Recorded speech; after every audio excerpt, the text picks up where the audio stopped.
Só na cruz, Deus, vamos nos gloriar. Nela temos paz. Cruz, onde teu filho morreu, fez expiação por teu povo, afastou toda a ira e pagou o pecado, nos levando a ti, Deus Pai. És o Senhor, és o poder, tu és a luz. Louvo a ti, pois só tu és eterno Deus, soberano e eterno. És o Senhor, és o poder. Oh, quem não louvará a ti, Senhor, Santo Deus. Amém. O primeiro mandamento de Deus é: não terás outros deuses diante de mim. Não terás outros deuses diante de mim. É muito fácil nós convencermos nós mesmos de que nós não temos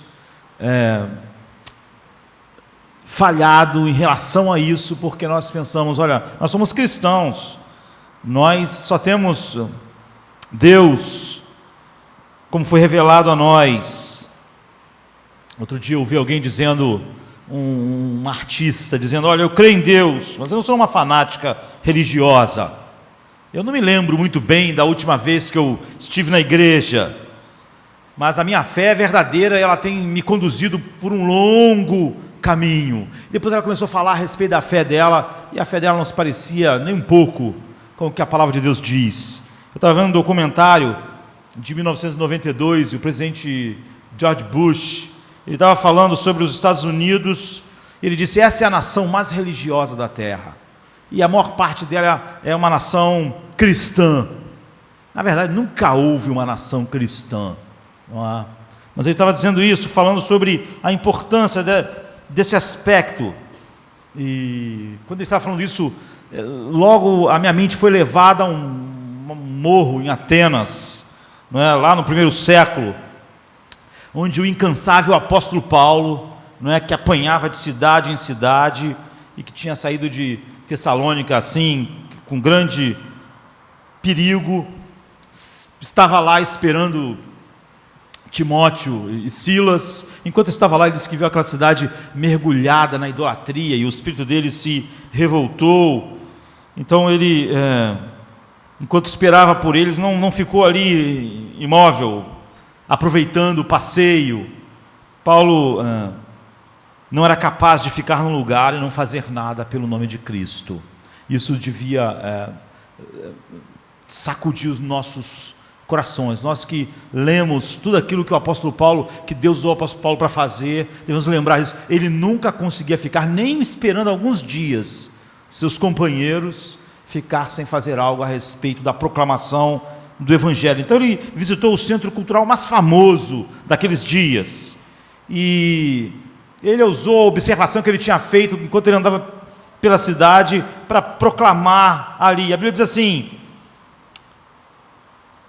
enquanto Paulo esperava em Atenas, o seu espírito se revoltava em face da idolatria dominante na cidade, por isso dissertava na sinagoga entre os judeus e os gentios piedosos, também na praça, todos os dias, entre os que se encontravam ali. Então, na sinagoga, na praça, em todos os lugares. E alguns dos filósofos epicureus e estoicos contendiam com ele, havendo quem perguntasse: que quer dizer esse tagarela? E outros: parece um pregador de estranhos deuses, pois pregava Jesus e a ressurreição.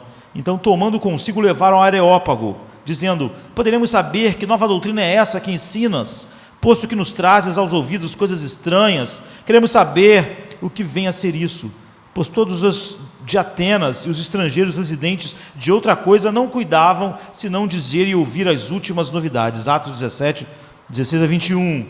Em outras palavras, Paulo falou a judeus tementes a Deus, piedosos, e aos gentios, e as pessoas deram a Paulo um lugar assim no que nós hoje como se fosse uma entrevista no Jô Soares, assim, sabe? É o que se parece com o que está acontecendo aqui. Levar ele a um lugar onde se é discutido as últimas novidades, as últimas coisas que acontecem. As pessoas gostavam disso naquela época, como hoje. A Bíblia diz que os atenienses não gastavam o seu tempo em outra coisa, além de conversar e escutar as últimas ideias. Então eles queriam estar sempre inteirados, e levaram Paulo no Areópago, e Paulo então diz assim, de Atos 17, 22 a 23, Senhores atenienses, em tudo vos vejo acentuadamente religiosos, porque passando e observando os objetos do vosso culto, encontrei também um altar, no qual está escrito ao Deus desconhecido, pois esse que adorais sem conhecer, é precisamente aquele que eu vos anuncio.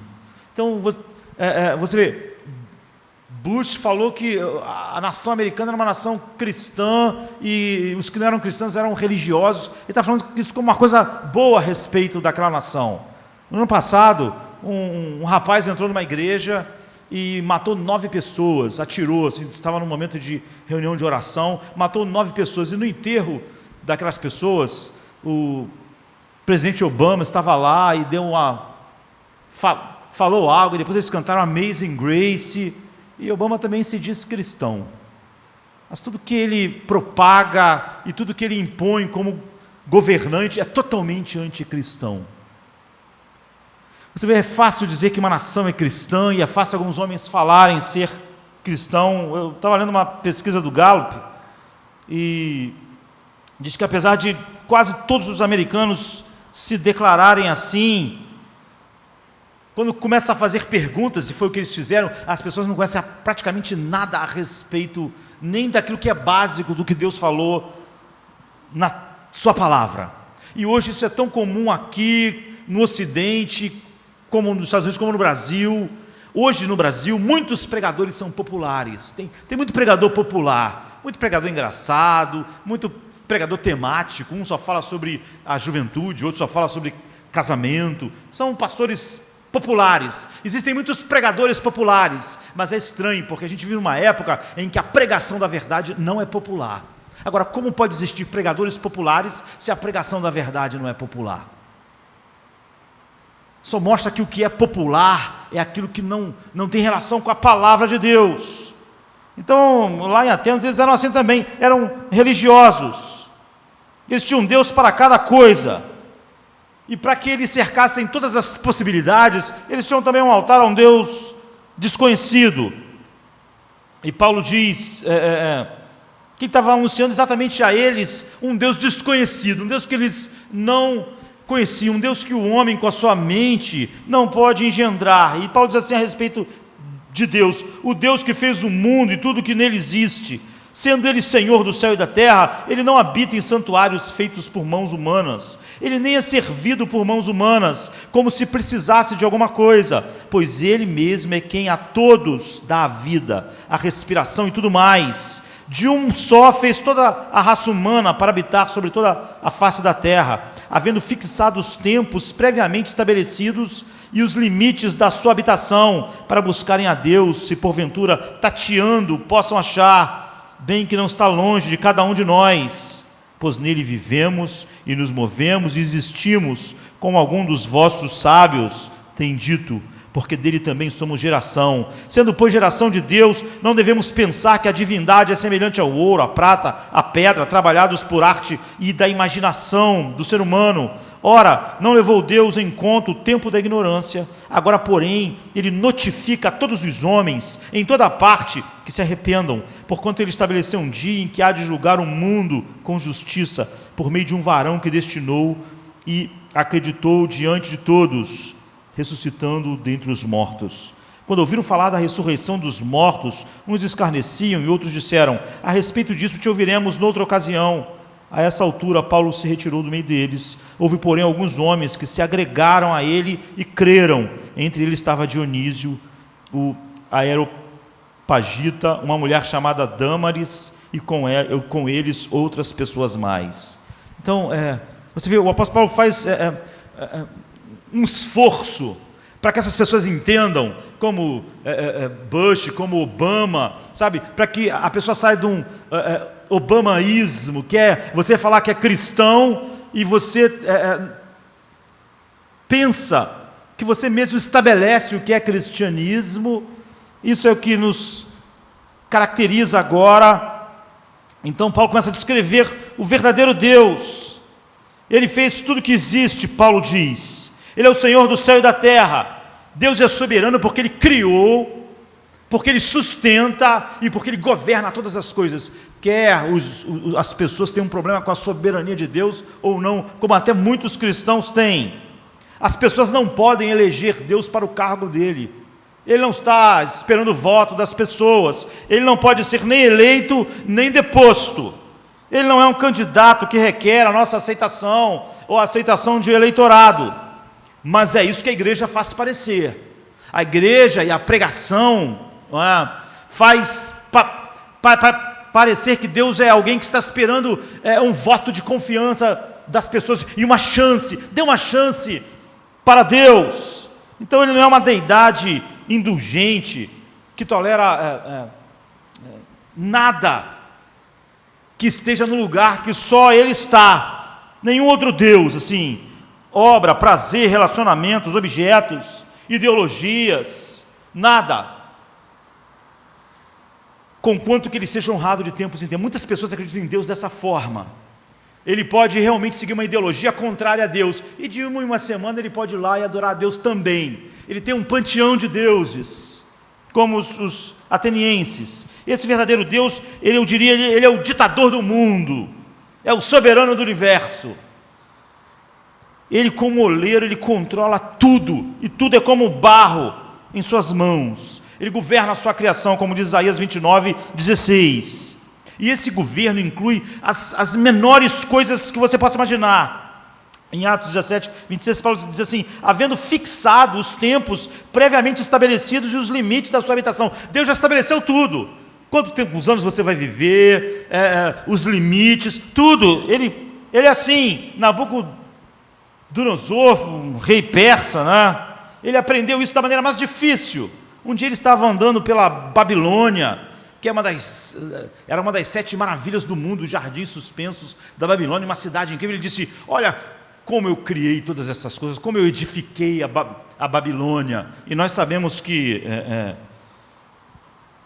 esse grande rei começou a viver como um animal, para aprender algo a respeito de Deus. Em Daniel 4:30 diz: enquanto estava caminhando no telhado do seu palácio, embebedou-se com a magnificência da grande Babilônia que eu edifiquei para a casa real, com o meu grandioso poder e para a glória da minha majestade. Ele começou a dizer: olha o que eu fiz, olha o que eu criei, olha que minha capacidade, olha a minha inteligência. Você pode achar Nabucodonosor um idiota, mas eu penso o contrário. Eu penso que o que ele fez, o reino que ele governava era tão grande, que isso é mais aceitável do que o que acontece em nossas vidas. É totalmente absurdo, e a gente vê como ele vai aprender isso. Mas tem muitas pessoas que têm uma casa, um carro, e ficam dizendo: olha o que eu consegui, olha o que minha inteligência... Não é uma Babilônia. O cara tem umas coisas, e ele pensa: olha o que eu consegui, isso foi meu esforço, a minha capacidade, foi a minha inteligência. Era isso que ele estava dizendo. Só que ele não tinha uma casinha, um carro, ou uma mansão, uma lancha. Ele era o governador do mundo. É mais fácil nós entendermos que alguém que governe o mundo inteiro pense: olha a que ponto eu cheguei, a minha grandeza, a minha capacidade militar, administrativa. Então você vê, é muito mais comum do que a gente imagina esse tipo de...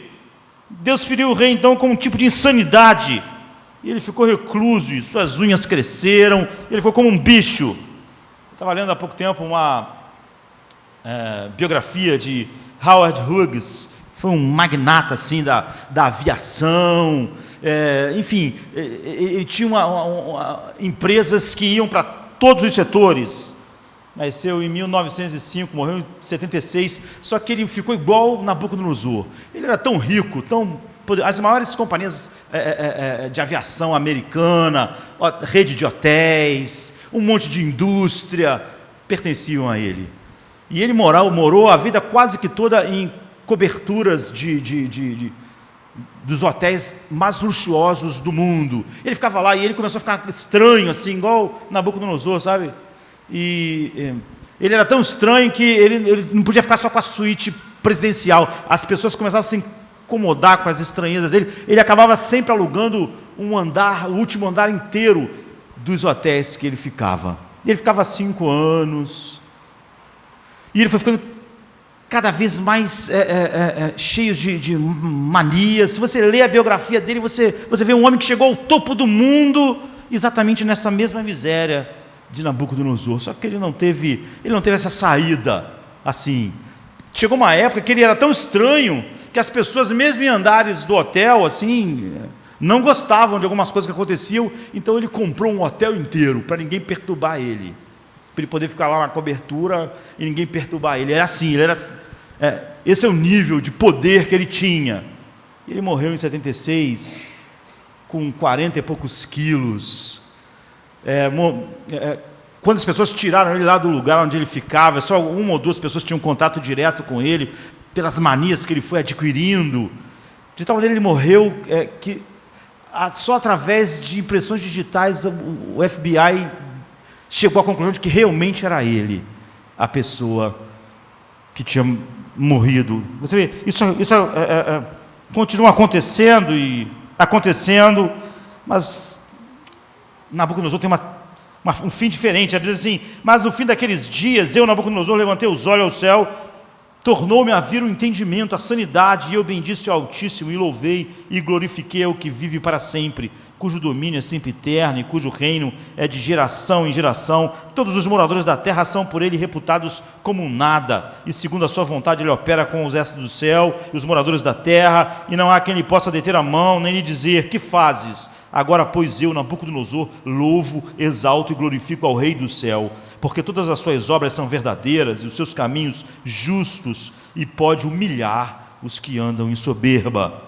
Então ele pode humilhar a soberba, sabe, de um obamaísmo que inventa um cristianismo em que abraça junto com ele todas as coisas que negam o cristianismo e causam um mal enorme. No paganismo, os deuses existem para nos fazer felizes e proverem exemplos de vida. Então, num livro de Peter King, chamado Quando a América Disse a Verdade, ele diz: os norte-americanos parecem usar Deus para referir-se a um princípio geral de bem de vida. Sabe, nós precisamos nos dar bem, precisamos de uma certa fraternidade, e eles chamam isso de cristianismo. Jesus é amor, só isso. No paganismo, Deus existe para os seres humanos, não os seres humanos existem para os deuses. E como Deus depende das criaturas, depende delas para a sua felicidade, depende delas para a sua satisfação, para os seus planos darem certo. Então o homem provê para ele algumas coisas: sacrifício, ou então um mantra, ou uma repetição de encantamento mágico. E então essas coisas obrigam esses deuses a responderem de forma que é determinada, porque eles têm necessidades. É isso que Paulo está dizendo. Isso não tem nenhuma relação com Deus verdadeiro. Ele diz: não é servido por mãos humanas, como se de alguma coisa precisasse, pois Ele mesmo é quem dá a todos a vida, a respiração e tudo mais. Paulo pergunta assim em Romanos 11, 35 e 36, ou quem primeiro deu alguma coisa para ele, para que ele tenha que restituir, porque dele, por ele e para ele são todas as coisas. Glória, pois, a ele eternamente, amém. Nós deslizamos para o paganismo. Eu falei de Bush, falei do Obama, mas a igreja dita evangélica, ela desliza para o paganismo, quando ela pensa que de alguma forma o que nós fazemos cria uma obrigação da parte de Deus para conosco. Isso é paganismo, isso não é evangelho. Quando você diz assim, olha Deus, o que eu tenho feito, olha a minha obediência, olha como eu tenho me esforçado. Ou então quando você diz, olha Senhor, se tu curar, fizer isso, ou se tu fizer aquilo, eu vou fazer aquilo outro. Isso é paganismo. Isso é porque no coração das pessoas, vamos fazer aqui uma corrente de oração, eu vou orar 7 dias, então Deus vai ficar obrigado a fazer algo por mim. É paganismo. É porque na nossa mente, Deus precisa de nós. Então nós podemos ter esse tipo de relação com Ele. O paganismo fracassa em atender nossa relação com Deus no nível governador-governado. Nós vemos Deus no paganismo e no muito do que é dito hoje ser cristianismo, no nível de uma sociedade mútua. Eu preciso de Deus, mas Deus precisa de mim. Então eu vou fazer algo e tu farás assim. Nós vamos fazer um negócio. Nós não barganhamos com Deus, porque Deus não precisa de nada. Por essa razão, nós temos que olhar com seriedade, com profunda idolatria no coração, não daqueles que estão longe, distantes, mas daqueles que dizem que creem no Evangelho, sabe? Não é só as ideias fátuas, né, de Bush ou de Obama, é o que tem preenchido. Frequentemente nós presumimos que sabemos o que é a idolatria, mas esse pecado ele repousa com tremenda rebelião no coração do homem. Há um famoso Shema, não é, de Israel, que diz assim, em Deuteronômio 6, 4 e 5, ouve Israel, o Senhor nosso Deus é o único Senhor, amarás pois o Senhor teu Deus de todo o teu coração, e de toda a tua alma, de toda a tua força. Então as nações vizinhas de Israel eram marcadas pela abundância de deidades. Havia Deus da agricultura, ou seja, aquele Deus tinha necessidades, então eu ia fazer algo por ele ia ter que cuidar da minha agricultura. Havia Deus para o entretenimento, para o governo, havia Deus do amor, havia o Deus da guerra. E a vida dos pagãos era governada por essas forças impessoais. Essas forças impessoais não exigiam nada da tua vida. Contanto que você desse o sacrifício que ela queria, ela ia te dar o sucesso onde você queria e pronto. Não havia uma relação de fato. Então a religião para eles era um compartimento da vida. Ele ia lá, fazia as coisas para aquele Deus, fazia as suas obrigações, depois ele vivia a vida dele. Aquele Deus não vai se meter nisso. Ele tinha uma vida religiosa e uma vida não religiosa. Ele tinha uma vida espiritual e uma vida não espiritual. Ele tinha uma vida totalmente segmentada. A crença de Israel num Deus soberano era totalmente diferente. Outro dia eu estava lendo um livro de uma autoridade na cultura egípcia, e é extremamente interessante ele falando como cada praga estava relacionada a um Deus específico egípcio. Por exemplo, Deus transformou a vara de Arão numa serpente, com exceção de uma faixa que ladeia o rio Nilo. Todo o resto do Egito é deserto, não tem nada a não ser uma região inabitável, improdutiva, e nessa região não habitava, na mitologia egípcia, Deus nenhum, apenas serpentes, perigosas serpentes. Então, ao fazer a vara de Arão devorar, que se transformou em serpente, as serpentes dos magos egípcios, Deus estava demonstrando que ele tinha poder sobre onde os deuses egípcios não tinham poder nenhum. Um só Deus, o Deus de Israel. Quando ele transformou a água do Nilo em sangue, visto que toda a comunidade do Egito dependia das margens do Nilo para plantar, e existia um Deus, Rapi, que mantinha as águas e aqueles ciclos anuais, e recebia todo o culto anual e sacrifícios, e aquele sinal de transformar toda a água do Nilo, é dito que o Egito é uma dádiva do Nilo, é que Deus, o Deus de Israel, era Deus sobre, e tinha um poder que Rapi não tinha. Então Deus mandou a praga de rãs, não é? E havia um Deus, Hecate, que ele protegia os crocodilos, e com isso ele mantinha um limite de rães sob controle, porque sempre que havia inundação do Nilo, havia aquela cacofonia enorme de rães, mas aquele Deus, eles ofereciam sacrifícios e mantinham, eles achavam. Então a praga de rães era para mostrar, olha, porque era fundamental haver esse controle para que houvesse fertilidade no Egito. Esse mesmo Deus era considerado também um Deus da fertilidade. E o que os egípcios entenderam claramente é que esse Deus de Israel estava acima de todas essas divindades que eles criam. Quando ele mandou a praga dos animais, sobre os animais domésticos, as deidades que cuidavam disso foram humilhadas. Assim vai todos os deuses. A praga da escuridão é o deus mais importante do Egito, Amon-Ra, não é? O deus Sol está tão no alto que o faraó era considerado um filho desse Deus. Deus estava dizendo, ele reina. O eclipse do Sol significava o eclipse de Amon-Ra.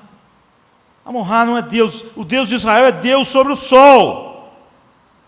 E assim, todas as coisas. Nós podemos pensar que os egípcios eram homens muito atrasados. Nós somos pessoas mais modernas, usamos televisão, internet, micro-ondas, temos conhecimento genético. Outro dia eu estava vendo uma palestra num evento da ONU sobre engenharia genética, e no Parlamento Europeu, e o palestrante estava dizendo assim: a ambiguidade desse trabalho é exacerbada pelo fato de que as pessoas frequentemente assumem que a sofisticação tecnológica implica uma sofisticação ética e intelectual correspondente. Ele diz, nós temos essa sofisticação, mas não há uma sofisticação ética correspondente a isso. Nós somos como um homem lá no passado, brigamos pelas mesmas coisas, nos matamos pelas mesmas coisas e somos dominados pelas mesmas paixões.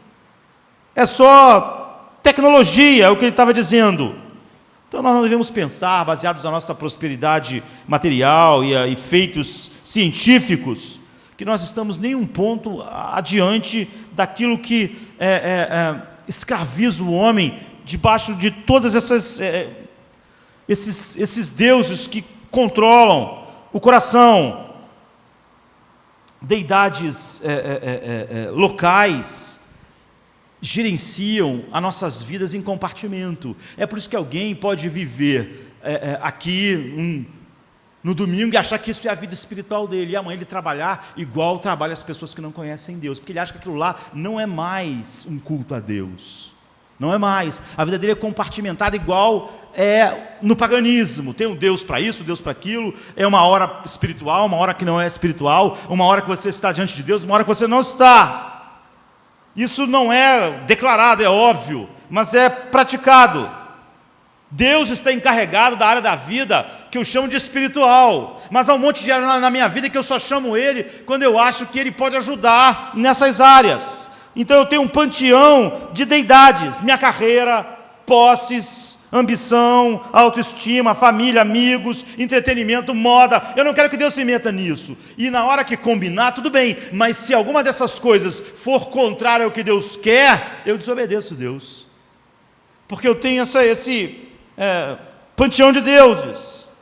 Sempre que nós tomamos uma decisão de violar a vontade de Deus em favor de uma dessas deidades, nós estamos colocando outros deuses diante do único Deus verdadeiro. Isso é tão comum, sabe? Quando eu tenho uma decisão de manipular algo só para obter aquele aumento de salário, é óbvio que eu não estou fazendo aquilo baseado em algo que possa glorificar a Deus. Eu estou adorando o Deus carreira. Eu acho que vale a pena. E quando eu exagero levemente o sucesso de uma pessoa só para obter o contrato que eu quero que ela assine, é óbvio que eu não estou exaltando Deus e não estou pensando nele, nem na sua glória, e nem que aquilo ali devia ser um culto que exaltasse a Ele. Eu estou exaltando um Deus do dinheiro. Ao debitar aquele vestido no cartão de crédito, ou aquela calça, ou aquela roupa que está acima das minhas posses e que vai gerar toda espécie de problemas para mim, enfim, eu estou prestando culto, não é óbvio que aquilo não está sendo feito com a minha mente focada no fato de que eu estou diante de Deus e devo usar o meu dinheiro para a glória de Deus, de maneira que Deus fique evidente de que o que controla a minha vida e dá base, identidade, não é nada a não ser Deus. Então é óbvio que eu estou adorando um outro Deus. Eu me engajei num culto a deuses como os egípcios, que nós acharíamos atrasado. Então meu trabalho, por exemplo, ele é uma ordenança divina, ele impõe um aspecto de labuta apenas no sentido da queda, que é uma maldição em que eu luto contra uma terra que não responde tão adequadamente, mas o trabalho foi algo que Deus ordenou. No filme Carruagem de Fogo, não é? Eric Liddell, que foi um presbiteriano escocês que depois foi ser missionário na China, ele já queria ser, ele é contrastado com um judeu, Abrahams, um judeu secular, e os dois ganharam medalhas de ouro na Olimpíada, e o filme é famoso, contando a história deles. Ambos são corredores da Universidade de Cambridge, e eles se classificam para as Olimpíadas, enfim. Mas Abrahams, ele corre porque ele acha que a medalha de ouro vai fazer, ele é um judeu, apesar de ser rico, ele é discriminado na Europa, e ele acha que a vitória dele, a medalha de ouro, vai construir a sua identidade, as pessoas vão ter mais respeito por ele. Mas o Liddell, que morreu na China pregando, depois ele vê algo além da corrida. A irmã dele preocupada porque ele estava envolvido no atletismo, com medo de ele não querer depois ir para a China, como ele já tinha manifestado. E ele diz, olha, eu quero ir para a China, eu vou pregar o Evangelho, eu quero gastar minha vida inteira na China pregando o Evangelho, como ele fez. Mas ele diz, mas Deus também me fez rápido, e eu sinto que quando eu sou rápido, correndo numa pista, Deus é glorificado, porque Ele me fez rápido, e quando eu sou rápido, Deus é glorificado. Você vê, ele é totalmente diferente do Abrahams, ele não está tirando ali, ele diz, enquanto eu corro, eu sinto que Deus tem prazer nisso, porque Ele me fez assim, e porque Ele me fez rápido. Quando eu sou rápido, Deus é glorificado naquilo que eu sou, porque Ele me fez assim. Você vê, líder, eu achava, ele não separava, agora aqui é atletismo, aqui é corrida, aqui o negócio é correr, não tem nada a ver com Deus, Deus é lá no culto. Não, eu corro aqui porque eu sinto que Deus é glorificado, porque Ele me fez rápido. Portanto, ele perdeu uma medalha de ouro porque ele não quis correr em determinado dia. Ele nunca ia negociar nada que ele achava que ia honrar Deus para ganhar uma medalha de ouro. Ele poderia ter ganhado duas e ganhou só uma medalha de ouro. Ele disse, não, eu não vou fazer porque isso aí não vai honrar Deus.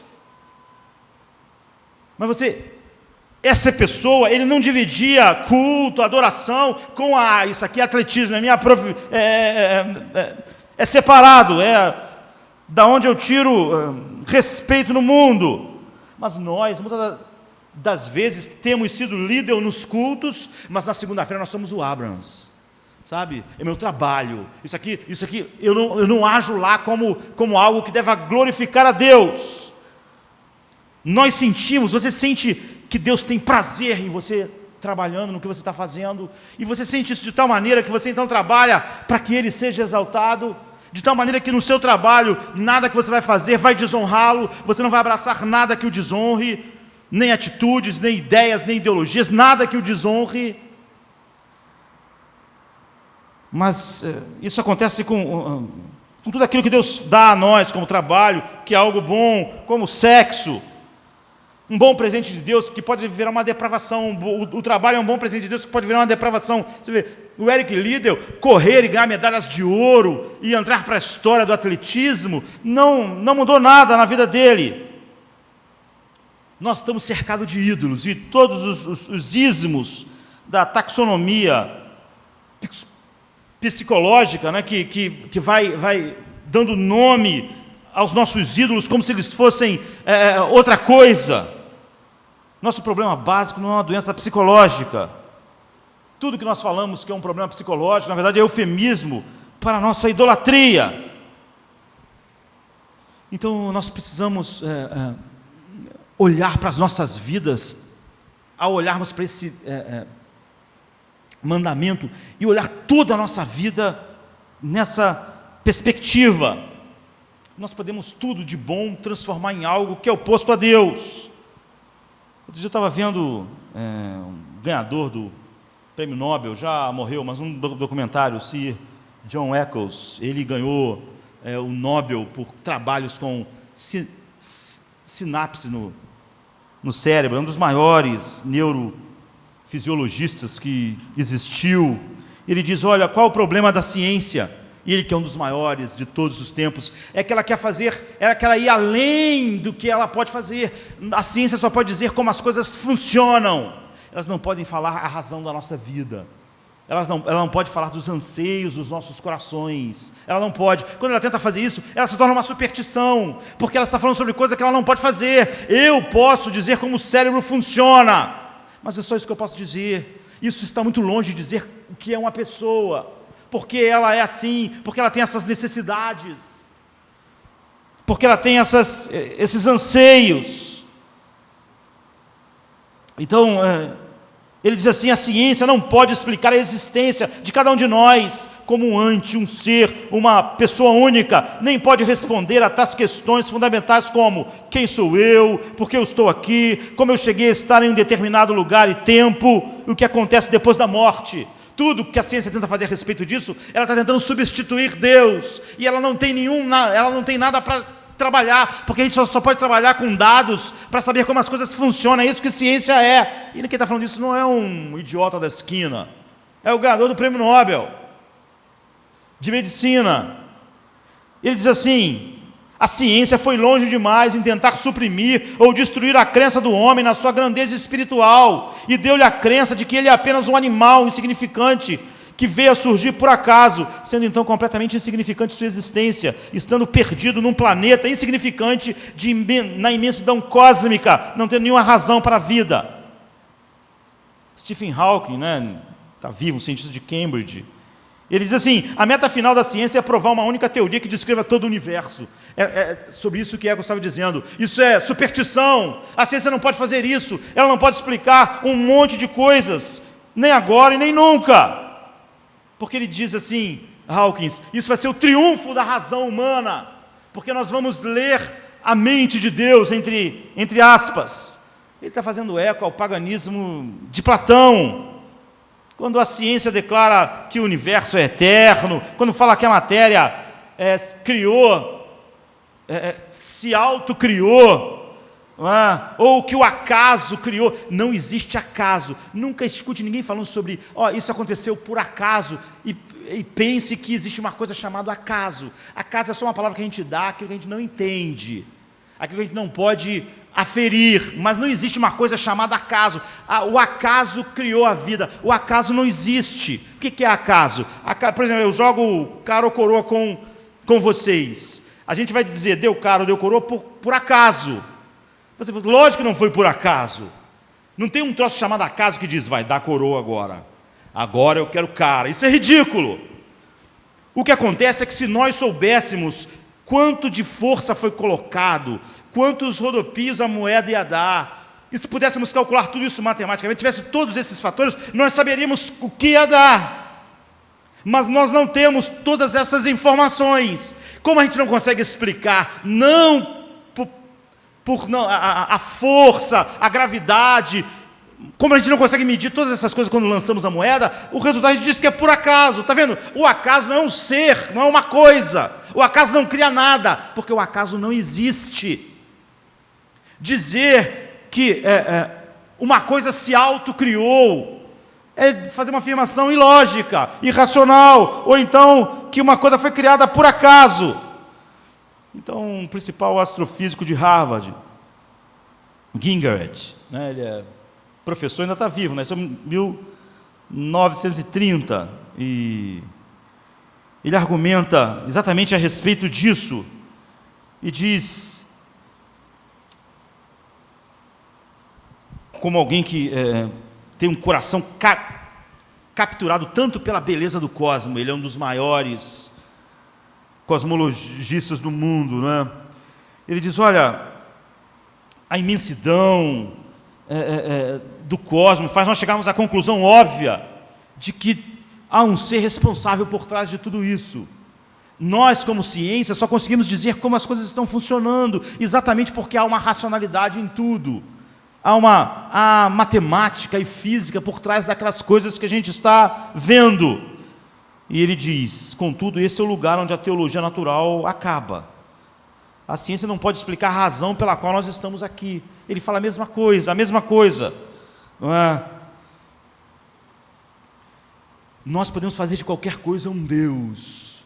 E quando a gente faz isso, a gente está sendo tão supersticioso quando os egípcios e os atenienses, que tinham um Deus desconhecido, e os líderes evangélicos, que acham que podem realmente, através de mantras, não é? Ou de repetições, ou de determinados correntes, fazer Deus fazer o que eles querem. Então, o antídoto para o secularismo não é religiosidade, não é simplesmente fazer o que Bush falou, uma oração aqui, uma oração ali, ou então igual Obama vai de vez em quando no enterro cantar Amazing Grace, quando na verdade tudo que ele faz é totalmente anticristão, antibíblico. Então nós precisamos ter uma visão clara de como o nosso mundo é cheio de deuses, e a nossa vida muitas das vezes também. Então eu quero agora olhar para um caso, nesse momento final. Às vezes nós compreendemos melhor as coisas olhando para casos, e eu queria nesse momento, nessa metade final, olhar para a vida de Jonas. Já no final do livro de Jonas, no capítulo 4, a Bíblia diz assim: mas isso desagradou extremamente a Jonas, ele ficou irado, e orou ao Senhor e disse: Senhor, não foi esta minha palavra, estando ainda na minha terra? Por isso é que eu me preveni, fugindo para Tarsis, pois sabia que és Deus compassivo e misericordioso, longânimo e grande em bondade, e que te arrependes do mal. Peço-te, pois, ao Senhor, tire a minha vida, porque é melhor morrer do que viver. Vou ler só até o 3. Então, em qualquer área da vida, da ciência, da filosofia, sempre as pessoas usam casos. A gente explica uma teoria e depois usa um caso, fica mais fácil. Em 1974, uma menina chamada Patty Hearst foi sequestrada, não é, por um exército simbionês de libertação. E o pai dela era um magnata milionário americano. Então o FBI todo começou a procurar ela, a Patty, em todos os lugares. Esse exército simbionês, ele surge nos anos, final dos anos 60, início dos anos 70, através de alguns professores de Berkeley, que é uma universidade famosa na Califórnia, e esses professores marxistas, lá com seus alunos e tal, classe média, média alta, né, brancos, mas tiveram a ideia de ir em presídios e ensinar e doutrinar aquelas pessoas com aquela ideologia que os professores passaram para os alunos, e os alunos iam, então, criaram grupos para fazer isso nos presídios. E esses, essencialmente, escolheram a comunidade negra. Então, lá eles formaram esse exército simbionês de libertação. Chamava de... era Black Cultural Association, e, enfim. E depois que eles saíram, começaram a fazer assaltos, assassinatos, sequestros, querendo fazer uma revolução contra o capitalismo, enfim, os ideais do marxismo. Então eles sequestraram a Patty, que era filho de um magnata, símbolo disso tudo, riquíssimo, dono de jornais, e em poucos meses, enquanto o FBI procurava a menina de todas as formas, houve um assalto num banco. E nesse assalto uma senhora morreu, foi assassinada. Só que quando estavam olhando as câmeras do assalto, viram a Patty lá, no assalto. A que foi sequestrada. Só que ela não estava lá, ela estava fazendo o assalto. E ela estava com arma. Ela fazia parte do grupo agora. Em poucos meses, aquelas pessoas não só sequestraram ela, mas em poucos meses, falando com ela, toda aquela ideologia, fez ela fazer parte daquilo. E agora, ela não era simplesmente uma sequestrada. Quando o FBI chegou até ela lutou contra a polícia. Ela estava totalmente compartilhando das mesmas ideias. Então ela zombou da polícia, ela zombou. É assim, os seus captores, os seus sequestradores, agora eram pessoas que ela defendia de todas as formas. Jonas era uma figura extremamente importante, um profeta. Ele foi o principal profeta da sua época. E ele foi mandado a Nínive, era como se ele fosse mandado à cidade mais importante do mundo. Não é? Hoje é difícil ter uma cidade só, mas pense em Nova York, assim. Mandaram uma cidade assim, uma cidade de um país que era o mais poderoso do mundo e que culturalmente dominava.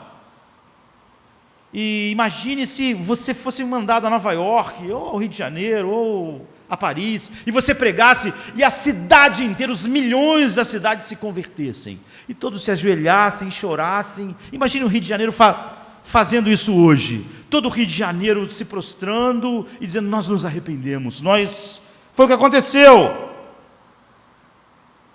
E você ia pensar: olha, se você contar uma história dessa, isso nunca aconteceu, não é?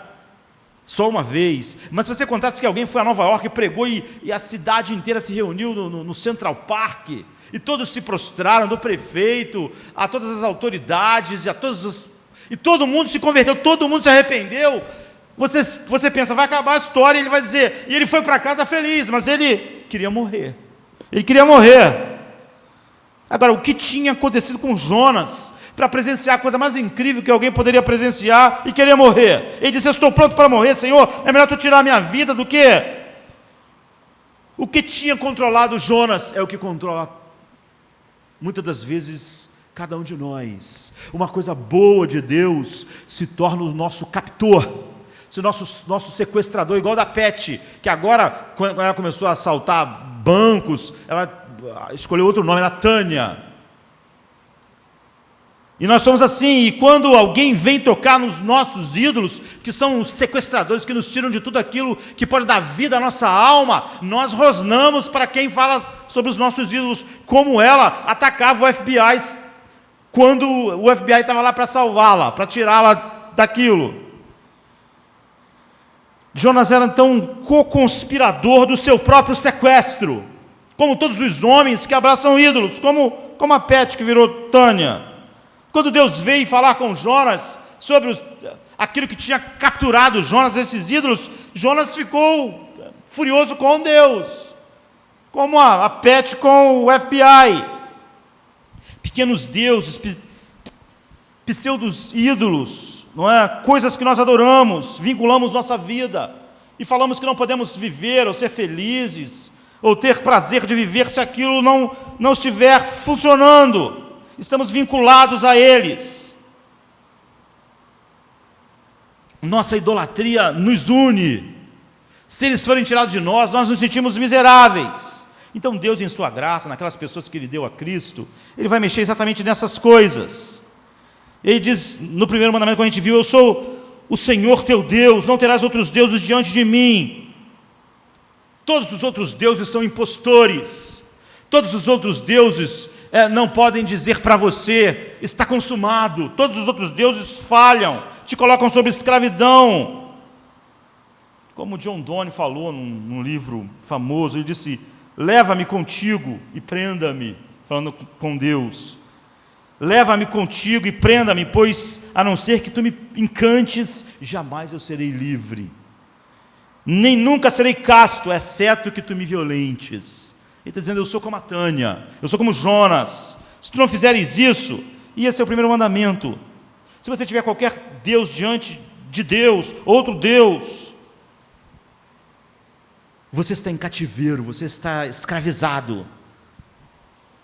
E você não só está escravizado, você é co-conspirador do seu próprio sequestro.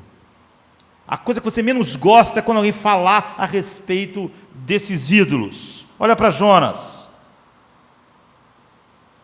E esse é um caso ótimo para nós, beleza? E porém Jonas ficou descontente, tornou-se irritado.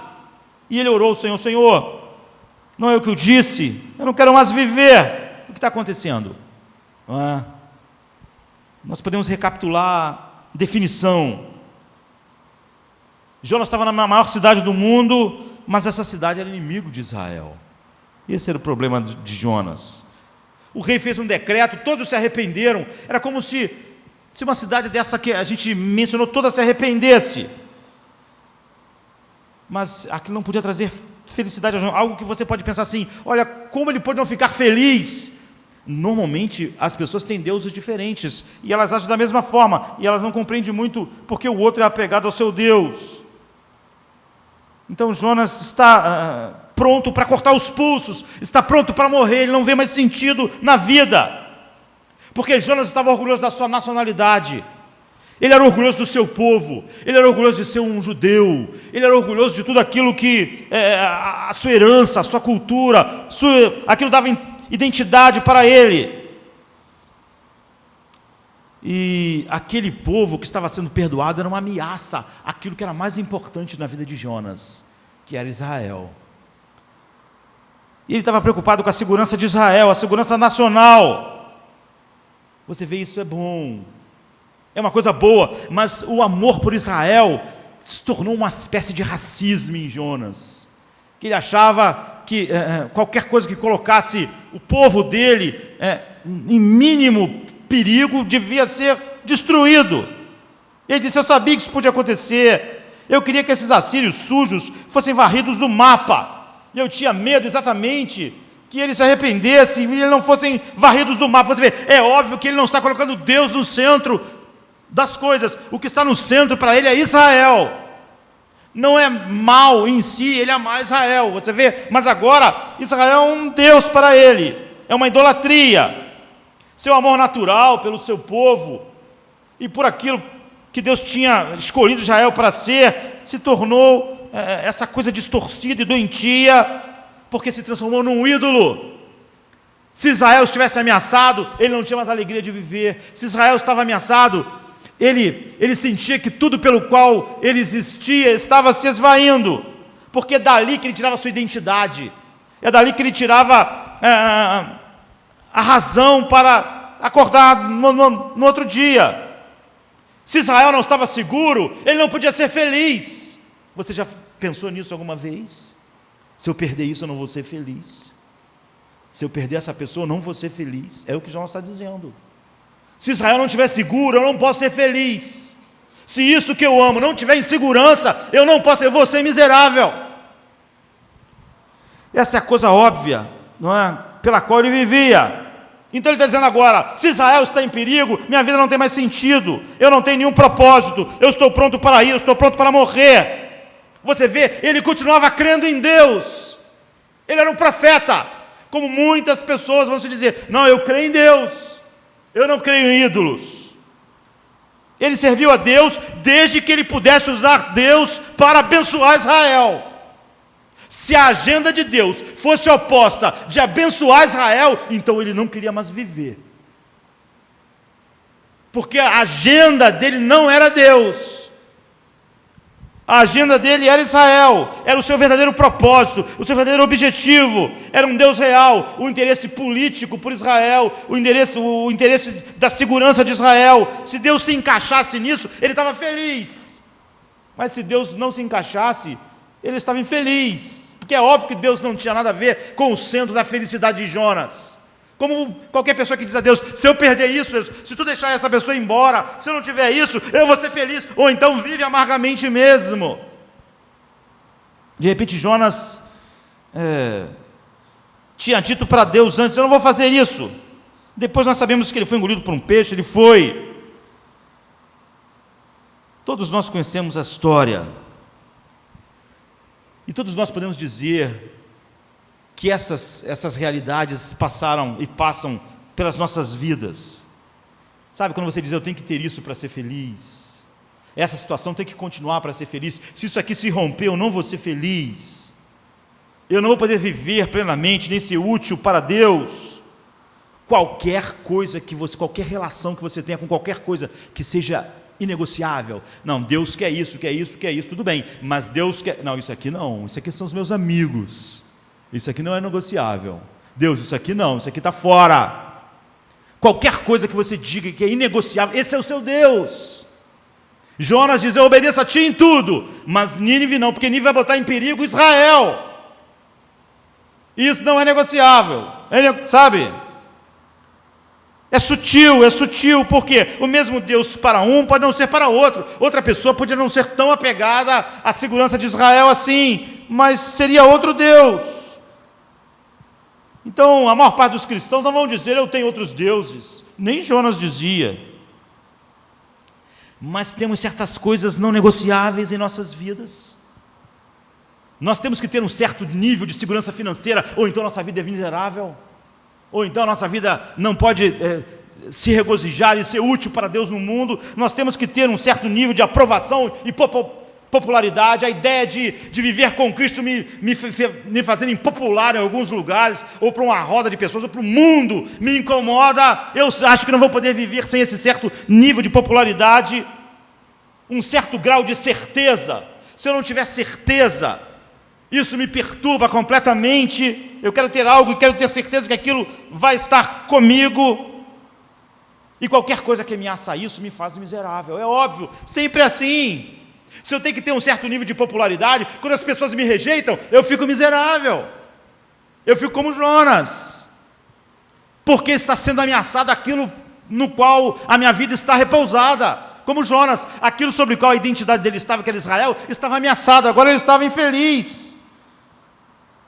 E nós experimentamos então um vazio, uma perda de sentido de vida. É o que ele estava sentindo. Agora, queridos, ídolos são diferentes em nossas vidas. Algumas pessoas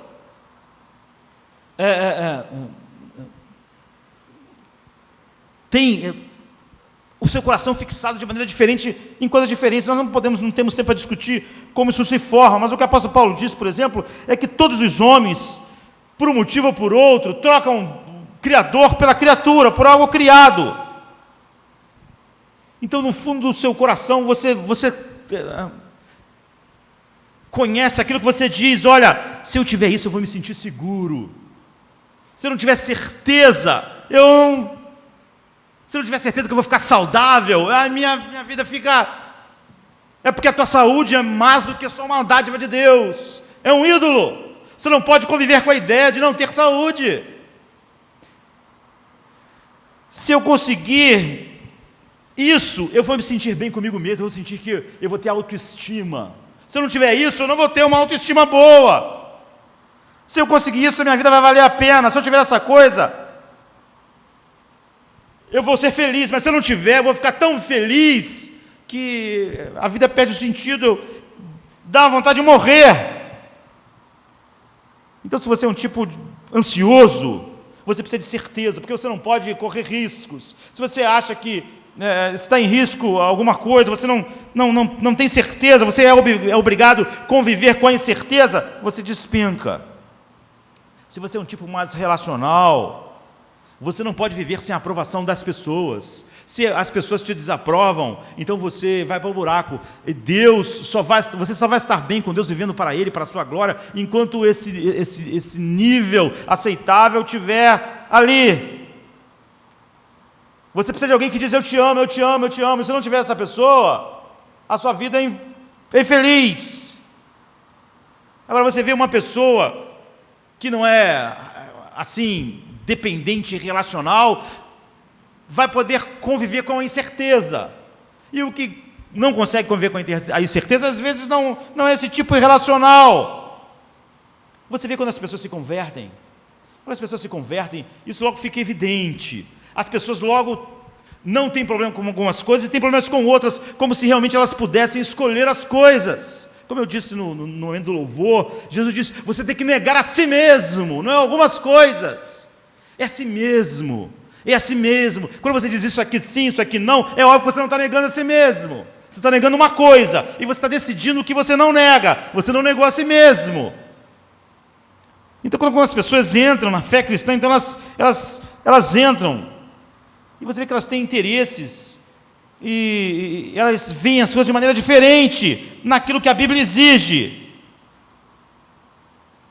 Então, quando a pessoa, por exemplo, se converte, ela descobre na Bíblia que é a sua responsabilidade sustentar financeiramente a propagação do Evangelho no mundo, ela logo tem um problema. Ela começa a fazer muitos questionamentos, tem muitas dificuldades. Por quê? Porque o dinheiro para ela ocupa aquele lugar. Já outra pessoa não. Outra pessoa diz, o dinheiro não, isso é isso mesmo. Eu investi o meu dinheiro em muitas coisas que eu acreditava. Agora, é óbvio que o meu dinheiro está a serviço da propagação do reino de Deus. Porque ela está em outro lugar. Já algumas pessoas que, quando elas vão para a Bíblia diz, todos nós temos que pregar o Evangelho ao mundo. Como ela precisa da aprovação das pessoas, ela diz, não, isso eu tenho uma dificuldade, ide por todo mundo pregar o Evangelho a toda criatura, olha, isso não é meu jeito. É porque ela tem um ídolo relacional, ela precisa da aprovação das pessoas, ela chega à conclusão de que se ela obedecer o que Deus está dizendo ali, algumas pessoas vão reprovar ela, não vão gostar dela. Na faculdade, no trabalho, na escola, no bairro, e ela não pode lidar com isso. Você vê, essa pessoa às vezes, quando viu a Bíblia dizer, você tem que sustentar financeiramente a propagação da palavra de Deus, ela achou ótimo, não, isso aí é maravilhoso, mas pregar, não, isso aí não. Você vê, ela escolhe, porque o ídolo dela é a aprovação das pessoas, o dinheiro não está ocupando aquele mesmo lugar, o outro tem um problema enorme com o dinheiro, e fica ali 1000 perguntas, querendo achar uma brecha. Mas já pregar o Evangelho, não, ele não pregar é muito bom. Você vê, ele não, o Deus dele, em que ele está focado, não é a aceitação, mas é tudo a mesma coisa. É todas as pessoas revelando quais são seus deuses. Quais são seus deuses, quando Deus está dizendo, não terás outros deuses diante de mim. E é por isso que você é chamado a negar a você mesmo. É negar todos os deuses. É negar a si mesmo. É por isso que Jesus disse, se você me negar diante dos homens, eu te negarei diante do meu Pai. Não é opcional, você tem que pregar. Você tem que ir pelo mundo e pregar. Não, isso não é o meu jeito, não, isso não. Eu posso dar dinheiro para outro pregar. Eu não. Você está pensando que você pode negociar, porque você tem um Deus. Você fica desesperado com a ideia da rejeição das pessoas.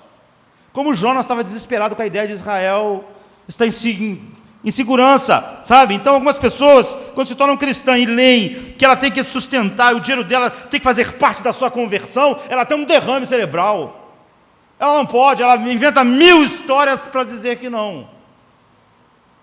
Mas para pregar ela está bem. O outro, quando ele descobre que ele tem que pregar ao mundo, ele tem um derrame cerebral, ele não pode, ele não entende, ele não é o jeito dele, ele não pode obedecer a Deus ali, ele não entende que é a evidência de que ele tem um Deus da aprovação das pessoas. Ele não pode sair após Cristo fora do arraial levando a sua vergonha. Ele não pode sofrer no mundo a vergonha que o rei dele sofreu aqui. Ele não pode conviver com isso.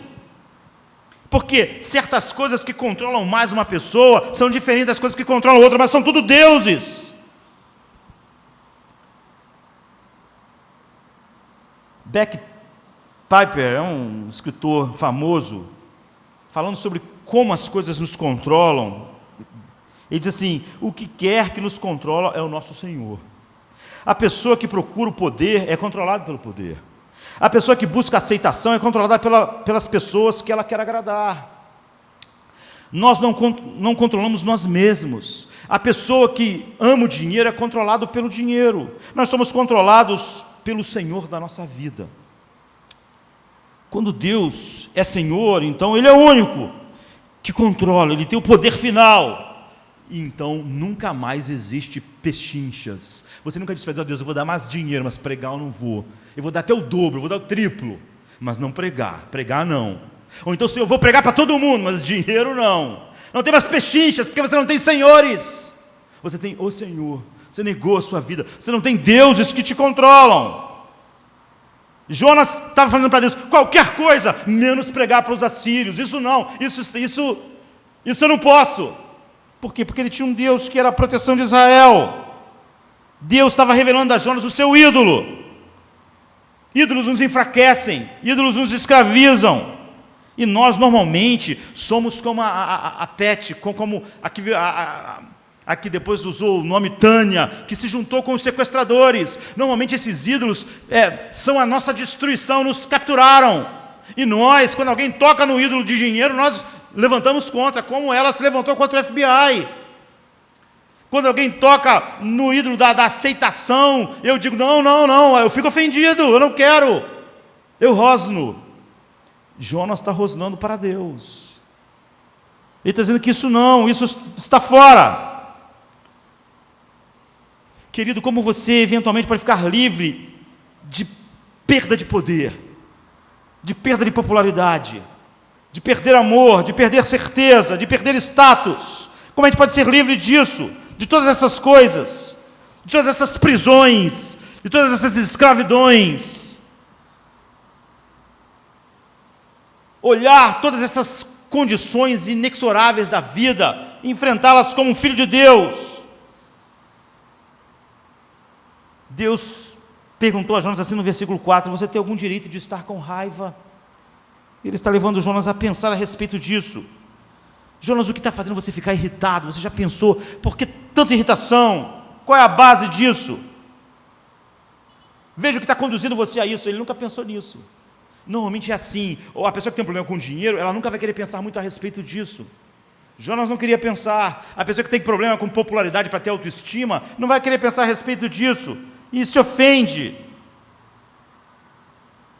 Então, Deus vem a Jonas suavemente, com palavras, como Deus está fazendo essa noite. Toda pregação, que muitas pessoas acham duras às vezes, é Deus falando suavemente. Deus vai tratar dos seus ídolos, se você realmente for alguém que Ele chamou, vai tratar na sua vida lá fora, e isso sim é tratar com dureza. Vai tratar com a nossa saúde, com o nosso dinheiro, com a nossa vida, com aquelas coisas que nós nos apegamos. Ele vai tratar com Jonas de uma maneira mais dura, mas quando ele está falando com Jonas, essa é a maneira mais suave que Deus pode tratar conosco. É como nesta noite, é Deus falando conosco. Olhe para o seu coração, olhe para isso, essa é a maneira mais suave. Eu posso fazer isso de outra forma, mas essa é a mais suave, essa é a melhor. As outras maneiras são mais duras, mais difíceis. Agora, se alguém se apega aos seus ídolos e Deus deixa a pessoa ir, essa é a maior tragédia. Mas quando alguém foi dado a Cristo, Deus não vai deixar ir. Então haverá um tratamento mais duro. Então não há... Quando Deus fez nascer aquela planta por cima de Jonas, você pode achar que é uma porcaria, uma planta. Por que ele ficou tão irritado que a planta morreu? Aquilo é um lugar quente, um lugar abrasivo. Rouba a vida rapidamente do corpo das pessoas. Aquilo foi um conforto para ele. Foi um conforto para o seu coração. Quando aquilo é tirado, ele fica irritado. Deus está mostrando, está vendo? Tudo que é um conforto para você, quando é tirado, você se irrita. Porque aquilo se torna uma base para a sua alegria. Outro dia eu estava lendo uma história, o tempo está acabando. Estava lendo uma história de 2 lenhadores que foram derrubar uma sequência de árvores, tinha um ninho assim, e eles não queriam derrubar a árvore, ia cair com o ninho, com os pássaros, e eles começaram a bater lá os pássaros estavam começando a fazer um ninho naquela árvore, eles começaram a bater, sacudir, para os pássaros saírem daquela árvore, porque fazer um ninho ali era loucura, eles estavam marcando as árvores para cortar no dia seguinte, e eles saíram de lá e foram para outra, e os lenhadores então foram lá, eram pessoas de bom coração, né? E perturbaram os pássaros lá na outra árvore, e eles voaram para outra, eles perturbaram. É óbvio que os pássaros ficaram irritados, esses caras são muito chatos, né? A gente estava numa árvore, eles perturbam para a gente sair, a gente vai para outra árvore, eles vão atrás de nós, é Deus. E eles foram fazendo isso, até que os pássaros saíram e fizeram um ninho, foram para uma rocha fazer um ninho. Então, eles deixaram ele lá, porque aquelas árvores estavam marcadas para cair. Quando você faz o seu Deus, o seu dinheiro, essa árvore vai cair, a sua vida vai despencar. Sequer você pode entrar no reino de Deus amando o dinheiro. Se você coloca a sua felicidade, a sua identidade, na sua saúde, você vai ficar doente e vai morrer, é inexorável. Você precisa se dar conta disso antes que a saúde vai embora, para que você não fique lá como Jonas. Se você acha que a popularidade, a aceitação das pessoas, você vai ter que encarar a realidade que isso não pode firmar a sua vida, porque isso vai cair. Se você baseia a sua felicidade, a sua autoestima no seu físico, na sua beleza, no seu jeito, você vai envelhecer, você vai ficar velho, e você vai morrer velho, se não morrer antes. É uma árvore que está marcada para cair, é uma loucura. Deus, quando nos colocou em Cristo, se Ele nos colocou em Cristo, Ele vai sacudir essa árvore. Ele quer definitivamente nos livrar disso, mas muitas das vezes as pessoas, da maneira mais suave, como é numa pregação, quando Deus faz isso, está só sacudindo a árvore, não está agindo de maneira mais dura que vai agir. As pessoas rosnam para Deus como a Patty rosnou para o FBI, porque ela virou amiga dos seus sequestradores, como os ídolos são na nossa vida. Então Deus, como aqueles lenhadores, vai fazer isso. Pense em Abraão. Ele tinha se tornado um escravo do amor do seu filho, mas pense, foi o filho da sua velhice, todas as esperanças dele estavam naquele menino, ele é escravo desse amor, de tal maneira que se Isaac estava bem, ele estava bem, se Isaac ficasse mal, ele não ficaria bem. Tudo na vida dele dependia de Isaac. Se Isaac estivesse feliz, ele estava feliz. Se Isaac estivesse infeliz, ele não podia ficar feliz. Se algo desse errado com Isaac, a vida dele era frustrada. É assim que o ídolo é. Não é jamais uma boa dádiva de Deus. Se aquilo for tirado de nós, nossa vida fica miserável. Se aquilo não tiver ido muito bem, nossa vida fica miserável. Então a Bíblia diz em Gênesis e em Hebreus que Abraão lutou com a ideia de sacrificar. Não era matar, mas isso eu vou falar sobre um outro dia. Não era matar Isaac simplesmente, era um sacrifício, o que é diferente, não é? Tem um conceito totalmente diferente. Mas Deus estava fazendo o que com Abraão? Empurrando ele para a devoção pura. Deus estava sacudindo aquela árvore. É isso que Deus faz com todos os seus filhos. Então Deus quer que todos nós olhemos sinceramente aquelas coisas que a gente diz, isso não é inegociável, eu vou obedecer a Deus aqui, ali, mas isso aqui não, esse único isso aqui não, é o seu Deus, o seu único isso aqui não devia ser Deus, só Deus não pode ser desonrado, mas nada, se tem alguma coisa que você diz para Deus, isso aqui não, aquilo é o seu Deus, e enquanto Deus estiver coadunando com aquela deidade, você vai estar bem, mas quando Deus agir de uma maneira que você sinta que está colocando em perigo Israel, como Jonas, ou a sua deidade, você se revolta, você age contra Deus, ou então você não pode fazer nada contra Deus, mas fica infeliz e quer morrer, sabe, qualquer coisa, realização, desejo de amizade, desejo de um cônjuge, nada disso é errado em si mesmo, querer a proteção de Israel não era errado, mas agora Jonas estava ali.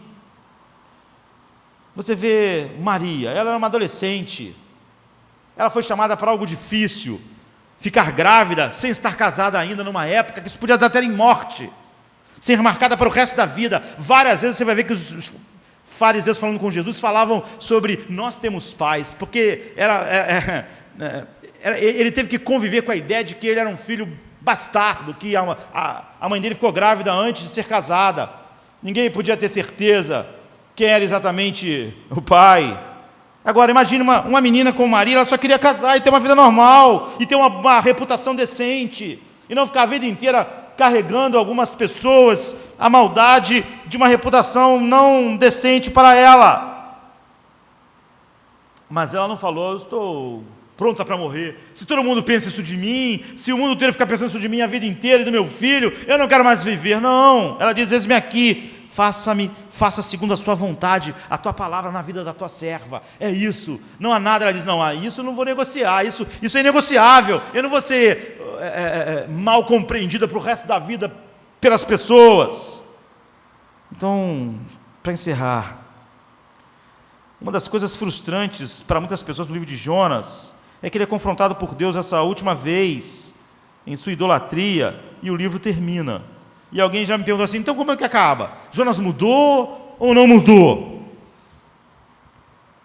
Como você acha que nós temos esse livro? Ninguém poderia ter nos dado a história, a não ser Jonas, é por isso que é o livro de Jonas.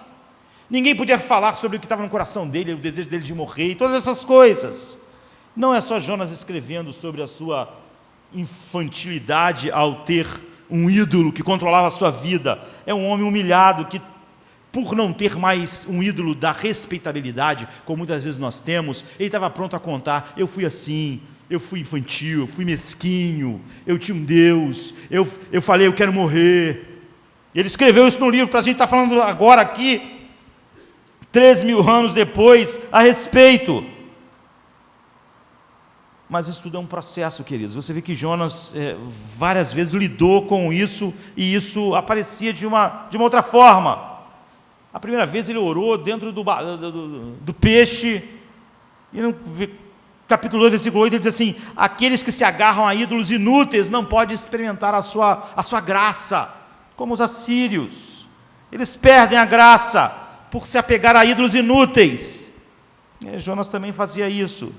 E ele percebeu ali um peixe orando, você vê que a graça de Deus era tão grande, que era para judeus respeitáveis e para assírios, pagãos, adoradores de ídolos. Este é o Evangelho, sabe? Essa é a essência do Evangelho. Não há ninguém que seja bom, não há nenhum sequer. Qualquer um só pode ser salvo da mesma maneira, pela justiça de outro, pela vida de outro, não por sua própria vida. Sua própria vida sempre merece ser condenada contra a de qualquer outro homem que existe no mundo. Isso é humilhante. Então, no final do capítulo 2, ele reconheceu: a salvação vem do Senhor. Quando ele disse isso, olha, a salvação não vem do meu grupo étnico, não vem de Israel, não vem dos meus padrões morais.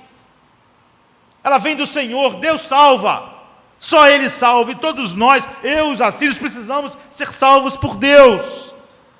Parece que o racismo dele foi curado e ele foi para Nínive pregar. Mas você vê, aquilo de repente voltou. Quando ele percebeu que os assírios iam viver e receberam a graça de Deus. Assim, muitas vezes, quando você se tornou cristão, parecia que você já tinha cortado definitivamente algumas árvores na sua vida. E ficou o toco, e depois você tirou o toco, mas ficou algumas raízes. E às vezes você vê você lá acabrunhado por uma coisa que aconteceu. E aí você descobre, algumas raízes desse troço ainda está aqui. Por isso que a mortificação, você vê, ela volta e volta, você precisa dar outro golpe, outro golpe, outro golpe. Mas nunca aquilo pode ser algo que realmente controle a minha vida, nunca mais. Mas você vai ver que isso volta. Por que você pode dizer: não há nenhum amor que eu possa perder, que a vida acabou, o sentido, eu estou arrasado? Porque é só há um amor. Eu tenho um amor, o único amor que realmente eu preciso. Quem nos separará do amor de Deus que está em Cristo? Esse é o amor que eu preciso. Todos os outros amores são dons de Deus, mas não são a base da minha vida. A base é esse amor, aquele que precisa de segurança, senão fica ansioso. A única segurança que você precisa ter é que Deus te redimiu em Cristo. E Ele é poderoso para salvar, e salvar perfeitamente aqueles que chamam. É a única certeza. Se você vai morrer amanhã, se vai ter dinheiro amanhã, se não vai ter, essas são incertezas que você pode viver com elas. Porque a única certeza que você não poderia viver é a certeza de que você está em Cristo. Isso quando você é um homem regenerado. E quando você tem essa certeza, você pode conviver com todas as outras incertezas. Aceitação: se aquelas pessoas me aceitarem, se eu fizer isso, aquele grupo não vai me aceitar, aquele grupo vai me excluir. A única aceitação que é a base da minha vida é o Pai me aceitar em seu Filho. Todas as outras aceitações eu posso perder no mundo. É por isso que Paulo diz: nós somos considerados o lixo do mundo. Mas ele é um homem pleno em Deus. Por quê? A única aceitação que ele não podia perder, ele tinha com certeza. O único amor, ele tinha com certeza. Esse é o único caminho para nós subirmos, sabe, e vivermos uma vida que glorifica a Deus, que não é compartimentada. Qualquer coisa que você adicione a Cristo para ser feliz, para estar satisfeito, para não estar deprimido, é um ídolo na sua vida. Qualquer coisa que você diga: eu preciso de Cristo, mas eu preciso disso aqui, sem isso aqui a minha vida desmorona, esse é o seu ídolo. É disso que você precisa perder. Ou é isso que precisa ser definitivamente deixar de ser um ídolo na sua vida. Você pode perder qualquer coisa se você não perde Cristo. Só nesse ponto não há ídolos na nossa vida. Só nesse ponto a gente entendeu o que Deus disse: não terás outros deuses diante de mim. É eu e mais nada, é Jesus e mais nada. Enquanto foi Jesus e alguma coisa. Jonas era o seguinte: é Deus e mais Israel. Se Israel tiver, eu quero morrer, eu não dá mais para viver, não tem mais sentido. Tinha alguma coisa a mais a não ser Deus. Não terás outros, eu não convivo com outros deuses, eu não vivo num panteão de deuses. Jesus sozinho, Ele é o amor que me sustenta. Todos os outros amores podem perder. Ele é a única certeza que me sustenta. Todas as outras certezas eu posso perder. Ele é a aceitação que eu preciso. O mundo inteiro pode me rejeitar. Toda a outra aceitação que eu receber das pessoas e do mundo é uma dádiva de Deus, mas eu posso perdê-las. Não é o chão que eu piso. É um processo difícil, é um processo longo, é um processo doloroso. Porque na maior parte das vezes nós negamos isso. E quando isso é atacado de alguma forma, nós agimos como a PET com o FBI que estava prendendo os seus sequestradores. Nós lutamos a favor dos sequestradores. Nós ouvimos a verdade e não ficamos com ódio dos ídolos, ficamos com ódio da verdade.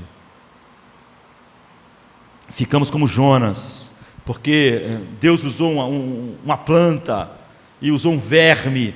Está vendo, Jonas? Rapidamente seu coração se apega a um conforto que ele não pode perder. Você perdeu a árvore e já está aí de novo. Você pode perder tudo se você não me perder. Tudo. E Jonas escreveu esse livro exatamente porque ele aprendeu. E ele, por não ter mais a insegurança de contar a verdade e perder a respeitabilidade, ele escreveu isso. Ele não tinha dificuldade mais com isso. Ele, de fato, tinha um só Deus. Ele tinha aprendido, ele tinha sido levado por Deus nesse processo. Você vê, ele melhorava, e então ele pregava a Nínive, e depois aquilo voltava, e ele agia de uma maneira infantil, mas Deus confrontou os seus ídolos. Ser filho de Deus é, de fato, a palavra de Deus confrontar, e nós não escondermos o fato de que tudo que a gente fala assim, não, olha, o evangelho é maravilhoso, isso, mas isso aqui não, esse é o teu ídolo, esse é o teu Deus, não é Deus. A única coisa inegociável é isso. Quando isso acontece, todas as outras coisas são usadas de uma maneira que honre Deus. O meu trabalho não é um castigo. Como Eric Liddell falou, quando eu corro e sou rápido, Deus se alegra, porque Ele me fez com essa capacidade. Então eu vou fazer isso, e Ele vai se alegrar. Mas quando correr se chocava com algo que ele acreditava ser o que Deus disse para ele, ele não ia correr. Porque aquele não era um ídolo, era uma maneira de expressar a glória de Deus, a grandeza de Deus. Então, não terás outros deuses diante de mim. Você vê, é algo que se aplica de maneira profunda aos nossos corações, às nossas relações. Não existe uma ideologia, uma ideia, uma filosofia que eu possa simplesmente abraçar, esquecendo quem eu sou. No domingo eu sou esse que sirva a Deus. Amanhã eu defendo uma ideologia que é anti-Deus, mas a minha vida é compartimentada, é como se eu tivesse um panteão de deuses. Não, eu posso glorificar a Deus com isso vai glorificar a Deus, isso exalta a Deus. Não exalta a Deus, mas se eu abandonar isso, muita gente não vai gostar de mim. E daí? Quando eu tenho problema em pregar o evangelho porque as pessoas não vão gostar de mim, abandonar algo que as pessoas não vão gostar de mim, é óbvio que a aceitação das pessoas é o meu ídolo. Assim é com cada uma daquelas coisas que você diz, isso não. É por isso que você e eu nós não somos chamados a negarmos algumas coisas, somos chamados a negar a nós mesmos, porque quando negamos a nós mesmos, fica evidente, Deus é o único Deus na minha vida, é a única coisa inegociável, tudo pode ser tirado, eu posso perder tudo, não quer dizer que eu vou perder, mas eu posso perder tudo, e nunca essas coisas vão ser um empecilho para me viver para a glória de Deus. Não terás outros deuses diante de mim. Vamos ficar de pé. Vamos orar. Só na cruz, Deus, vamos nos gloriar. Nela temos paz. Cruz, onde teu filho morreu, fez expiação por teu povo, afastou toda a ira e pagou o pecado, nos levando a ti, Deus Pai. És o Senhor, és o poder, tu és a luz. Louvo a ti, pois só tu és eterno Deus, soberano e eterno. És o Senhor, és o poder. Oh, quem não louvará a Ti, Senhor, Santo Deus.